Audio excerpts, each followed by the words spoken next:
ثم جعلناك على شريعة من الأمر فاتبعها ولا تتبع أهواء الذين لا يعلمون. بسم الله الرحمن الرحيم.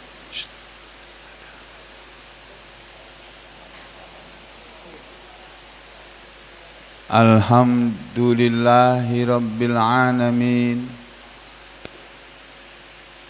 Wassalatu wassalamu ala Rasulillah wa ala alihi wa ashabihi ajma'in. Amma ba'du ayyuhan nas, ittaqullaha mastata'tum wasma'u wa ati'u la'allakum turhamun. Bapak-bapak, ibu-ibu dan saudara-saudari sekalian, suaranya jelas apa enggak? Ya? Jelas. Pada waktu kemarin membahas ayat yang ke-7 dari surat Abasa, di mana Allah Subhanahu wa taala berfirman, A'udzu billahi minasy syaithanir rajim. Bismillahirrahmanirrahim. Wa ma 'alaika alla yazzakka. Kemarin diterangkan bahwa ma ini adalah ma istifhamiyah, ya, karena memang sebagian tafsir menerangkannya seperti itu. Tetapi ada tafsir lain yang menerangkan bahwa ma di sini adalah huruf ma nafiyah, ma an-nafiyah. Jadi artinya bukan dan apa yang menjadi tanggunganmu, bahwasanya dia tidak mensucikan diri. Dan itu ma istifhamiyah. Apa yang menjadi tanggunganmu Muhammad kalau dia tidak mensucikan diri? Tapi ada sebagian tafsir yang memaknai bahwa ma sini artinya manafiyah. Berarti kalau ini diartikan manafiyah, diartikannya tidak.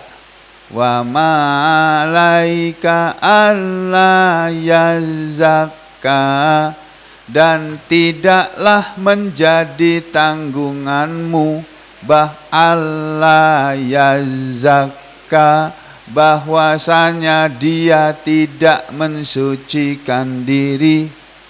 Maknanya sama, cuma pembahasan dari segi bahasanya ada sedikit berbeda. Jadi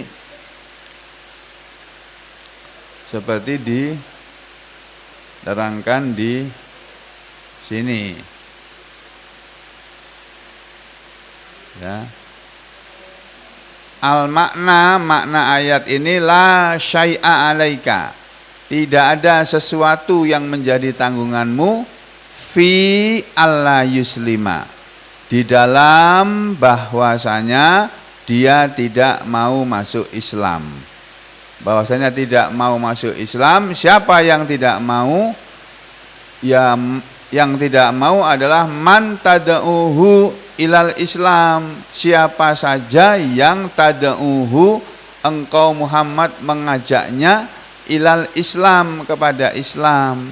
Fa innahu, maka sesungguhnya, laisa alaika, tidak ada dosa yang menjadi tanggunganmu, tidak ada yang menjadi tanggunganmu, ya saya ulangi, wa innahu laisa alaika, maka sesungguhnya tidak ada yang menjadi tanggungan kamu wahai Rasul, illal balah, kecuali penyampaian saja, ya. Jadinya maksud ayat ini la yabluhunna bikal hirsu ala islamihim, la yabluhunna, janganlah benar-benar sampai bika kepada dirimu al hirsu, rasa sangat rakus, sangat menginginkan ala islamihim, terhadap keislaman mereka. Jangan sampai rasa seperti itu sampai kepada dirimu. Ila, lalu kamu menuju kepada antuk ridho, engkau bahwa kamu berpaling ya, an man aslama, dari orang yang sudah mau Islam ya. Kamu berpaling dari orang yang sudah mau masuk Islam, sehingga sampai kepada dirimu rasa sangat ingin, rakus ya, karena sangat menginginkan keislaman orang lain ya, sehingga lil istigholi bidakwatihim, karena itu kamu sibuk bidakwatihim, mendakwai mereka. Jadi begitu makna ayat ini. Ya, lalu ayat yang ke-8 sudah ya, wa amma man ja'aka yas'a, dan adapun orang yang telah datang kepadamu ya dengan cepat, dengan berjalan cepat. Ini yas'a kemarin sudah diartikan berjalan cepat ya.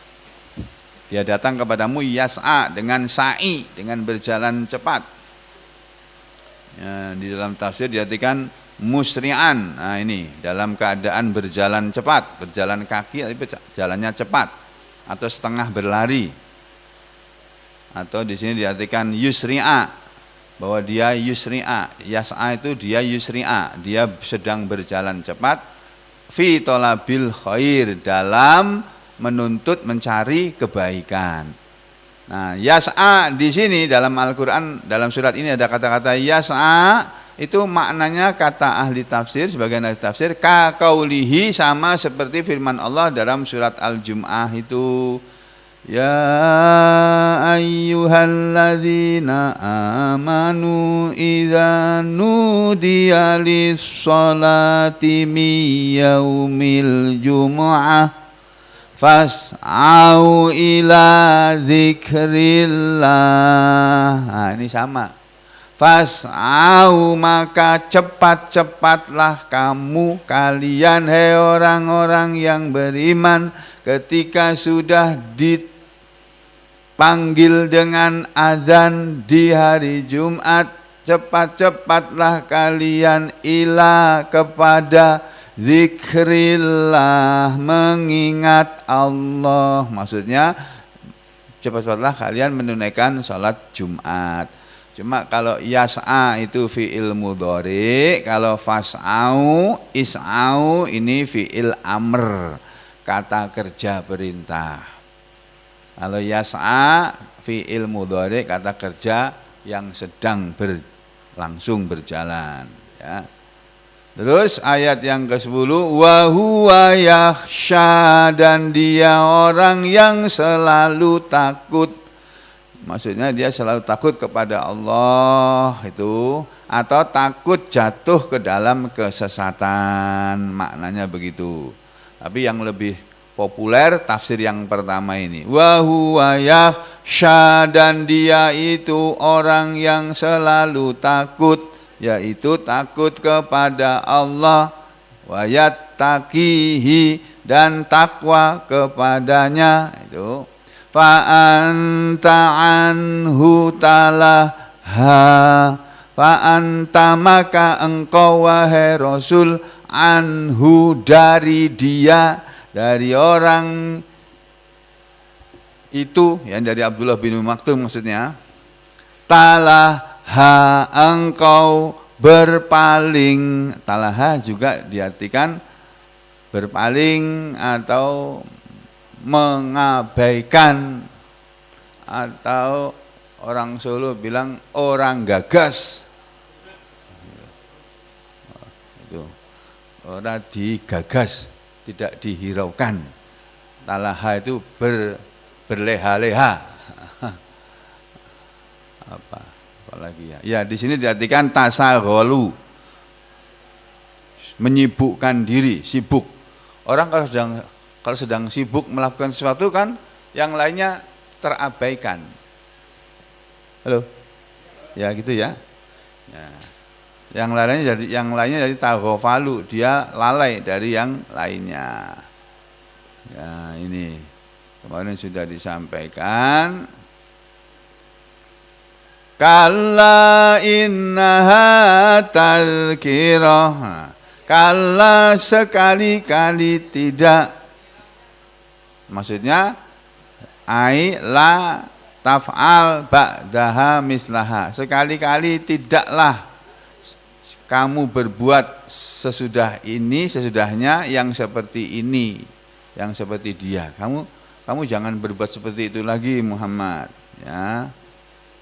Berpaling dari orang yang mau mencari kebaikan, mau menuntut ilmu dari kamu, jangan. Jadi dari sini para ulama mengambil pelajaran bahwa kita ini seharusnya lebih memperhatikan orang-orang yang sudah mau menuntut ilmu, mau datang ke masjid seperti hari ini padahal hujan, itu harus dilayani. Ya, lebih dipentingkan daripada orang yang tidak perlu kepada ilmu, tidak butuh kepada ilmu. Lalu karena tidak butuh, kita yang mendatangi. Nah, mendatangi, berdakwah, datang ke rumah-rumah orang, itu bagus. Tapi lebih bagus lagi, melayani, menghadapi orang yang sudah mau datang ke masjid. Diurus. Makanya saya mau ngurus saudara-saudara yang mau diurus. Yang enggak mau diurus, yang enggak kuurus. Ngapain aku ngurus orang yang enggak mau diurus? Biar orang lain yang ngurus. Orang-orang yang tidak mau diurus susah sampai mengurusin. Tapi walaupun begitu, kalau masih ada waktu, masih ada kesempatan, ya kita urus juga orang-orang yang tidak mau diurus itu, karena itu kewajiban kita juga. Berdakwah itu kewajiban. Ini hari ini saya sedang memberi mauidhah, sedang taklim, melakukan pengajaran. Tapi ada tugas kita yang lainnya itu dakwah, mengajak orang. Yang belum mau kita ajak juga, sekali-sekali kita datangi. Ya, kalau di sini sekali-sekali suaranya ini dikeluarkan keluar sana. Barangkali ada yang tertarik, mau mendengar dan mau datang. Biasanya orang tidak mau datang karena takut. Sebagian masyarakat sekitar sini katanya ketika ditanya orang, kenapa sih sampean tidak mau datang ke masjid sini, kan tetangga sampean itu. Oh, yang datang sana orangnya sugih-sugih. Pada pakai mobil, pada pakai motor. Kami miskin, katanya begitu Bu. Pak RT, coba nanti ditanyain tuh, betul apa enggak itu. Katanya yang datang Pak sugih-sugih, kami malu, supan katanya. Alasannya begitu. Tetangga-tetangga masjid kita ini loh. Ya mungkin sekarang masih supan karena mereka belum tahu bahwa supannya sekarang ini akan menjadi penyesalan di hari kiamat nanti. Kenapa aku harus supan? Berbuat baik kok supan, malu. Sementara tidak berbuat baik, tidak supan. Ya, mestinya tidak begitu ya. Kala sekali-kali tidak. Ada yang mengatakan kala ini hakon. Benar Muhammad, kata Allah. Innaha tazkirah, innaha sesungguhnya dia itu adalah tazkirah, peringatan. Nah saudara, kata ganti atau dhamir ha di sini ini di dalam tafsir-tafsir itu dibahas, Pak. Ini maksud ayat ini apa ini? Maksud ayat ini bagaimana ini? Allah kok bilang kalla, jangan begitu, atau sekali-kali tidak begitu, atau benar, kok benar bagaimana kalau benar? Kalau diartikan benar, benar innaha sesungguhnya dia itu tadzkiratun, peringatan. Nah, yang dimaksud dengan dia dengan kata ganti dhamir atau dhamir muannas, kata ganti untuk perempuan, ini apa yang dimaksud dengan dia di sini? Sebagian tafsir mengatakan dia ini di sini adalah al-ayatu, ayat-ayat dalam surat Abasa ini. Sebagian tafsir yang lain mengatakan innaha, kata ganti ha ini ya mestinya untuk isim muannas juga, untuk karena kata gantinya dhamirnya dhamir muannas ya, mufrad, mestinya untuk isim yang muannas mufrad juga. Apa itu jadinya? Ya kalau tidak ayat ya surat. Jadi surat ini. Tetapi saudara, di dalam kitab tafsir yang ada ini, yang banyak kitab tafsir, ada yang mengartikan hadis ini Al-Quran. Kala, sekali-kali janganlah begitu, sekali-kali tidaklah seperti itu, seperti yang disangkakan mereka. Atau kala, benarlah, memang innaha, sesungguhnya dia Al-Quran. Ada yang mengatakan ha ini Al-Quran. Nah, ini menurut ahli bahasa kurang tepat, karena Qur'anun itu isim mudzakkar, itu kata ganti kata benda untuk laki-laki.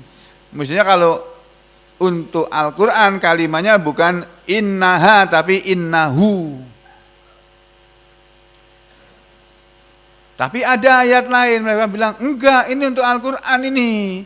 Kenapa? Karena Allah berfirman di dalam surat lain. Nah, nih surat Al-Muddatsir ini ya kalau enggak salah ya. Di surat Al-Muddatsir ayat 54 ada kalimat seperti ini. Kalla innahu tadzkirah. Ini juga enggak cocok ini kalau dari segi bahasa. Kalla, sekali-kali tidak, wahai Rasulullah, tidak seperti yang mereka sangka. Innahu, sesungguhnya dia Al-Quran itu. Kenapa kok dia hu di sini dhamir mudzakkar ini ditujukan kepada Al-Quran sebagai mubtada'nya, sementara khobarnya kok muannas. Nah, lalu dijawab oleh para ahli tafsir. Ya, ini cara pembahasannya di sini.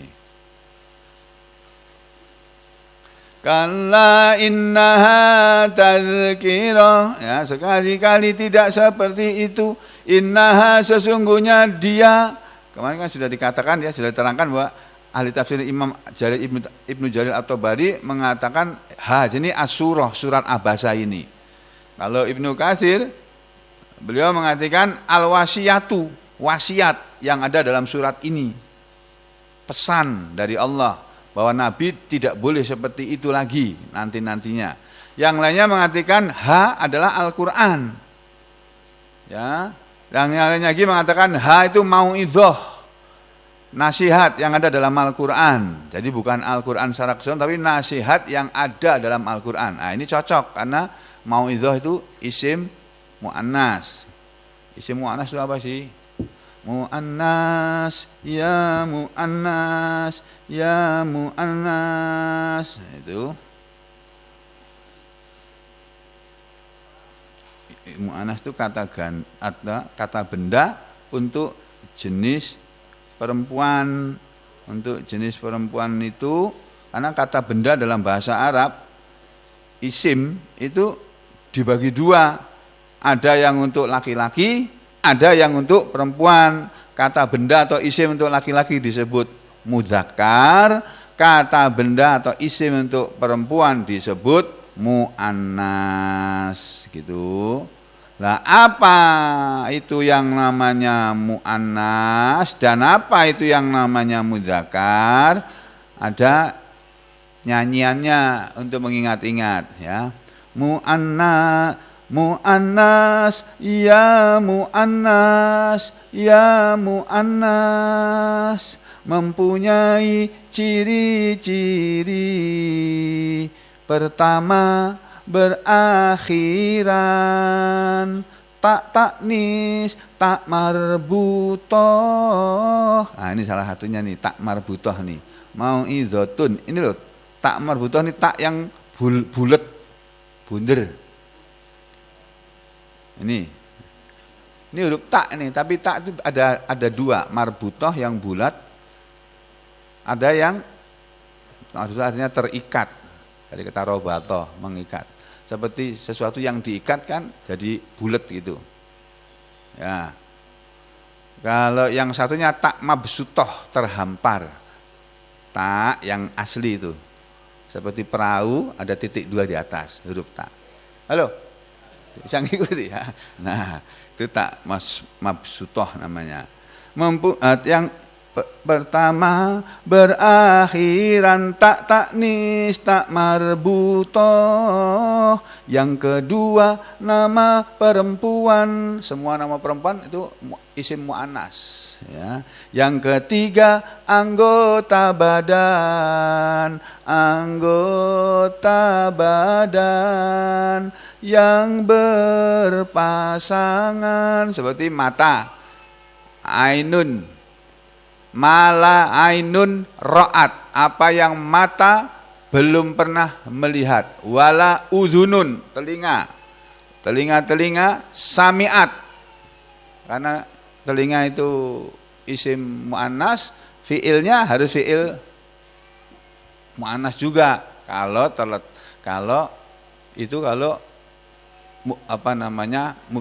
jumlahnya, kalimatnya jumlah mubtadaiyah. Kalau jumlah fi'liyah itu tidak berlaku.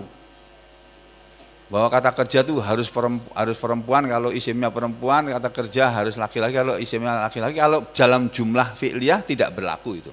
Tapi kalau dalam jumlah ismiyah itu berlaku ya. Jadi yang ketiga anggota badan yang berpasangan. Yang keempat apa saja yang berpasang-pasangan. Dari semua yang berpasang-pasangan isim mu'annas. Yang kelima, yang terakhir, yang kelima menunjukkan arti banyak. Dari semua yang jamak taksir itu mu'annas. Jamak yang untuk kata-kata isim-isim yang jamak itu dianggap mu'annas, yang menunjukkan arti banyak. Itu semua ciri-ciri mu'annas. Itu semua ciri-ciri mu'annas. Saudara, ternyata bahasa Arab yang ruwet itu, kalau kita hafal 17 lagu di sini, udah beres, baca Arab gundul bisa. Nah, itu yang saya mau selesaikan itu. Tadinya saya mau malas ngikutin pelajaran kursus bahasa Arab, gurunya kok ngajarin nyanyi terus sih. Ini orang Salafi anti itu nyanyi itu. Gak apa-apa nyanyi untuk ngapalkan bahasa. Ya. Yang tidak baik kan nyanyi itu kucing garong segala itu. Nah, apalagi itu apa Pak? Ya itu nggak baik itu ya. Nah, jadi saudara sekalian, ini di sini dikatakan ya innaha tadzkirah wa fihi, dan pada ayat ini, pada ayat berapa tadi ini?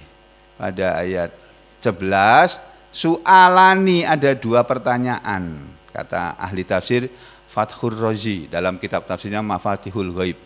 Yang pertanyaan yang pertama, innaha, sesungguhnya ha itu domirul mu'annas, itu domir mu'annas, kata ganti untuk perempuan.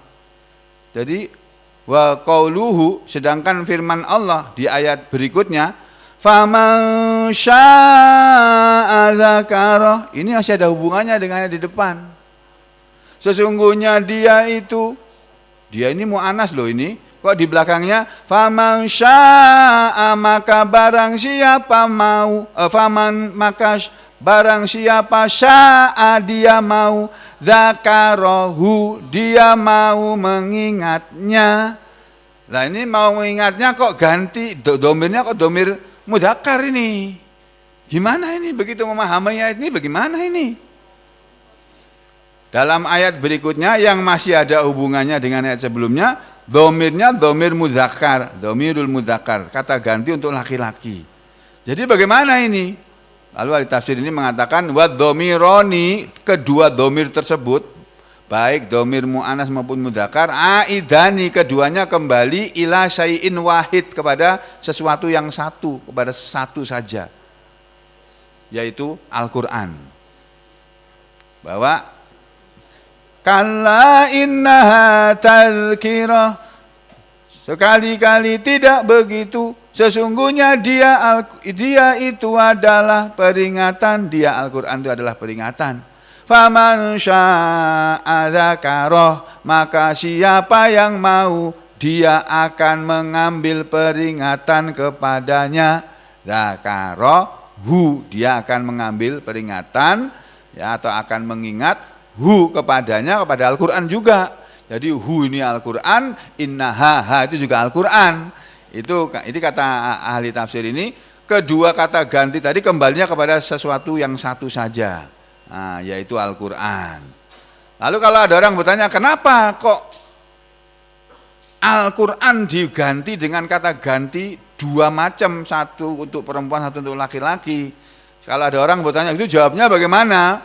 Fafihi, maka pada pertanyaan itu wajhanil awal, ada dua jawaban.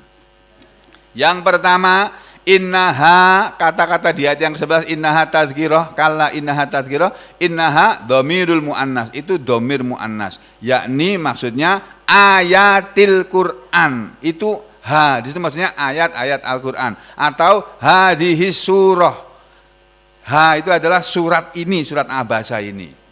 Kemudian wadzamiru, sedangkan dhamir kata ganti fi qaulihi, di dalam firman Allah di ayat berikutnya, ayat yang ke-12, faman syaa dzakarah, maka siapa yang mau dia akan mengingatnya.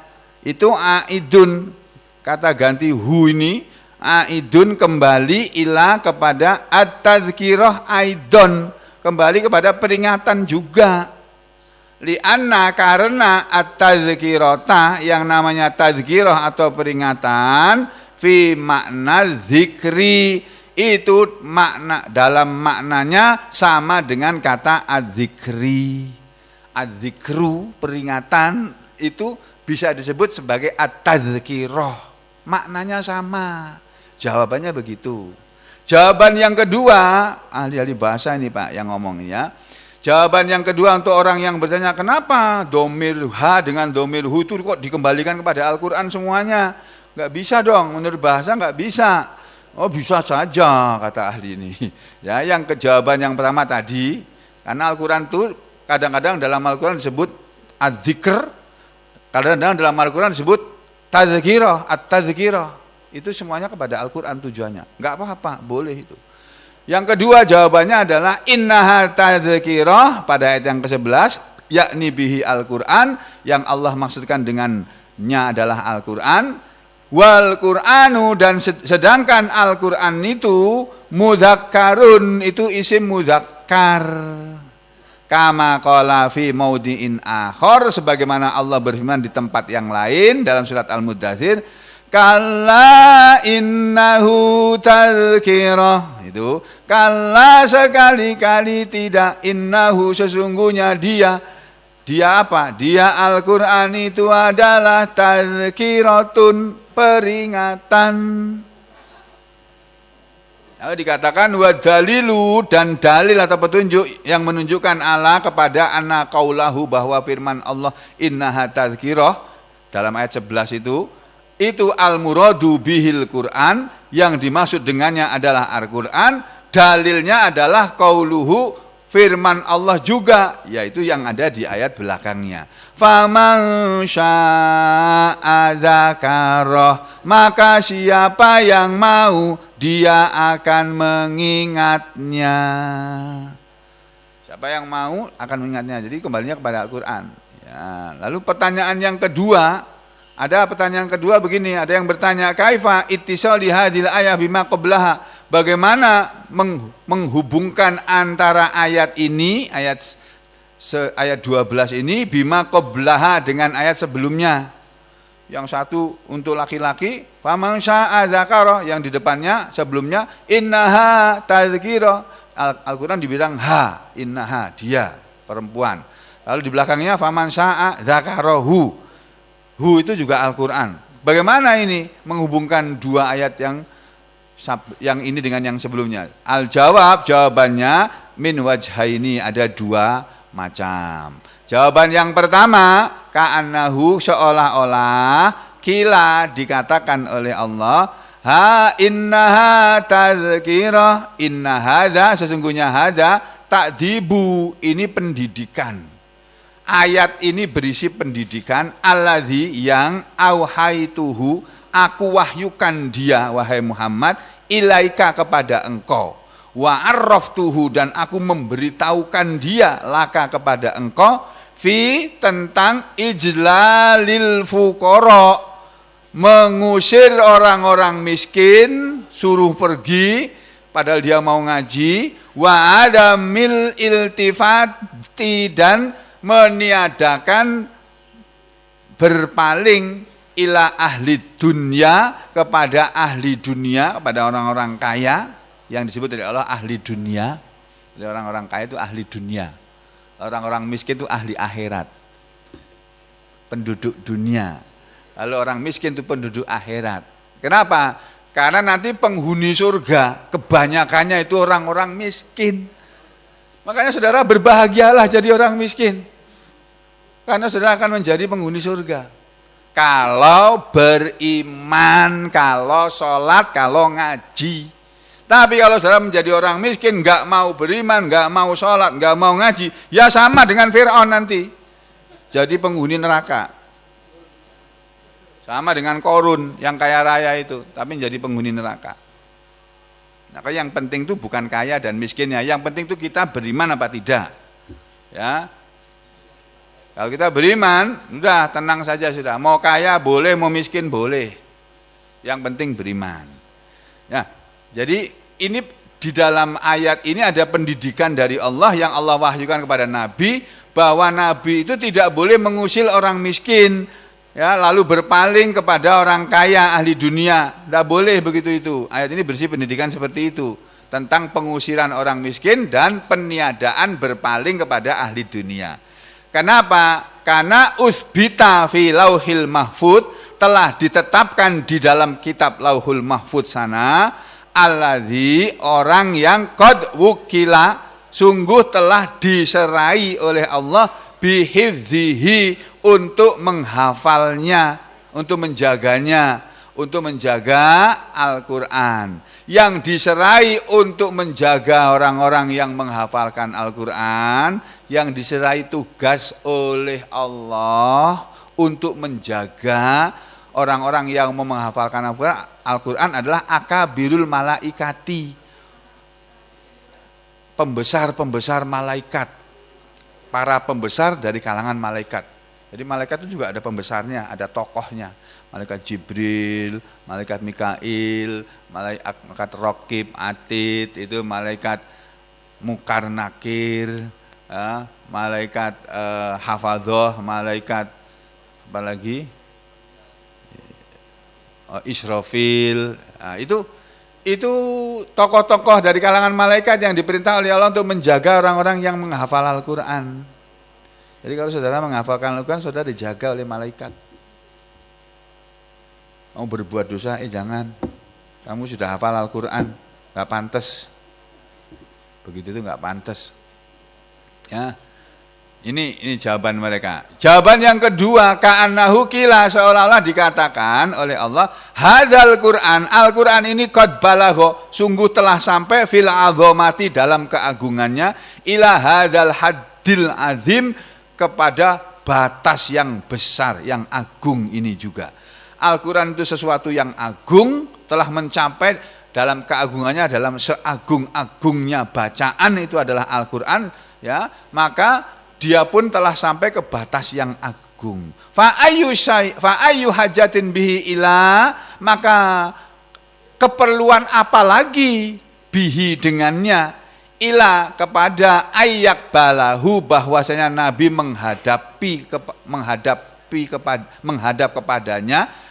menghadapnya Nabi kepada haula il kufar, kepada orang-orang kafir itu. Ngapain Nabi itu menghadap kepada orang-orang kafir itu? Kalau Al-Quran ini sesuatu yang agung yang tidak cocok untuk orang kafir. Ini hanya cocok untuk orang-orang yang beriman Al-Quran ini. Untuk orang kafir nggak cocok. Makanya oleh orang-orang kafir Al-Quran ini diinjek-injek, dibakar. Oleh PKI itu dibakar. Karena PKI nggak cocok sama Al-Quran. Nah, yang cocok sama Al-Quran ya orang yang mau beriman. Al-Quran itu sama dengan Injil, sama dengan Taurat, kedudukannya tinggi. Kitab-kitab yang berasal dari langit semua itu.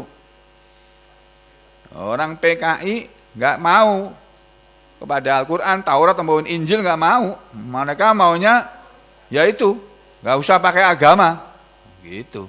Ya. Fasawaun, maka sama saja. Qabiluhu, mereka orang-orang itu mau menerimanya, mau menerima Al-Quran, atau lam yakbaluhu, mereka tidak mau menerimanya, fala taltafit, maka janganlah engkau Muhammad berpaling ya ilaihim kepada mereka, wala tasghal qalbaka bihim, dan janganlah mau engkau menyibukkan qalbaka, hatimu, bihim, dengan mereka. Kamu jangan menyibukkan hatimu bersama mereka. Wa iyyaka, dan hati-hati kamu Muhammad, wa antu ridho, bahwa engkau berpaling aman dari orang yang amanah bihi, dia mau beriman kepada Al-Quran.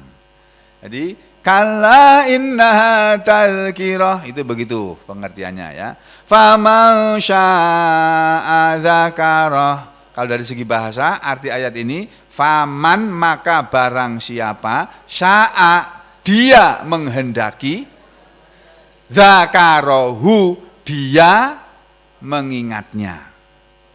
Nah, ini juga dibahas oleh para ahli tafsir. Syaa, dia menghendaki, dia ini siapa? Faman,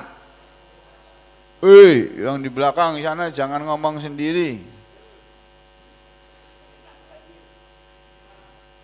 Yang kerja tangannya.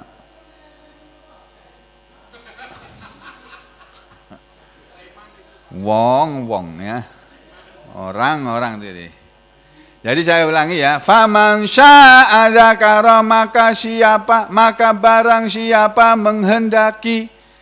Ini man syaa, siapa yang menghendaki, ini jadi pembahasan. Siapa man di sini, siapa? Yang itu syaa, menghendaki itu siapa? Fa'ilnya itu siapa? Sebagian tafsir mengatakan man syaa ini adalah Allah. Faman syaa, maka siapa yang dia menghendaki, maksudnya maka barang siapa yang Allah menghendaki, dzakarahu, dia akan mengingatnya. Artinya man, orang yang Allah kehendaki untuk mau mengingat Al-Quran, ya dia akan mengingat Al-Quran. Itu maknanya yang pertama seperti itu. Jadi ini tafsirnya ini. Faman syaa, maka barang siapa yang dia menghendaki, maksudnya min ibadillah, dari hamba-hamba Allah. Jadi siapa saja dari hamba-hamba Allah yang Allah kehendaki, dzakarahu, dia akan mengingat Al-Quran. Jalalain mengartikan dzakarahu hafidhahu atau hafidho dzalika, akan menghafal Al-Quran. Jadi siapa yang Allah kehendaki akan menghafal Al-Quran, ya dia akan menghafal Al-Quran. Kalau Allah nggak menghendaki dia akan menghafal Al-Quran, ya dia nggak mau menghafal Al-Quran. Jadi kalau saudara mau menghafal Al-Quran, berarti saudara termasuk orang yang baik, yang dikehendaki oleh Allah mau menghafal Al-Quran. Sementara orang lain sibuk menghafal puisi-puisi, syair-syair, nyanyian-nyanyian, lagu-lagu, hafal. Tapi Al-Quran satu ayat pun, satu surat pun tidak hafal. Itu tidak baik. Ya, kita jangan seperti itu. Jadi Itu satu. Ya, siapa yang Allah menghendaki, dia akan mengingatnya. Yang Allah kehendaki saja yang mau mengingat Al-Qur'an, yang mau menghafal Al-Qur'an, atau itta'adha bihi, yang mau mengambil pelajaran, mengambil nasihat kepada Al-Qur'an. Atau dzakarahu diartikan wa fahimahu. Siapa yang mau memahami Al-Qur'an, siapa yang dikehendaki oleh Allah memahami Al-Qur'an, dia akan memahami Al-Qur'an. Jadi kata Ibnu Katsir, jadinya maksud ayat ini, faman syaa, maka siapa saja yang dia menghendaki, zakarallah, mengingat Allah, fi jami'i umurihi, dalam segala urusannya, zakarahu, dia akan selalu ingat kepada Allah. Itu kata Ibnu Katsir begitu. Atau dalam tafsir lain, faman sya'allahu, maka siapa yang Allah kehendaki, faman syaa itu maka siapa yang Allah kehendaki, zakarahu, maksudnya alhamahu wa zakarahu. Allah akan memberi ilham kepadanya dan Allah akan membuat dia mengingat kepada Al-Qur'an atau menghafal kepada Al-Qur'an, fata'adza bihi, lalu dia mengambil nasihat dari Al-Qur'an. Lalu pada ayat yang ke-13 dan seterusnya Allah mulai membicarakan tentang kedudukan Al-Qur'an. Fi suhufim mukarramah marfu'atim mutahharah bi aidi safarah kiramim bararah. Nah, 4 ayat berikutnya besok pagi saja. Oke. Insya Allah. Aku lu qauli ada, astaghfirullah li wa lakum. Allahumma taqabbal minna innaka antas samiul alim wa tub alaina innaka antat tawwabur rahim. Wa sallallahu ala Muhammadin wa ala ali Muhammad walhamdulillahi rabbil alamin.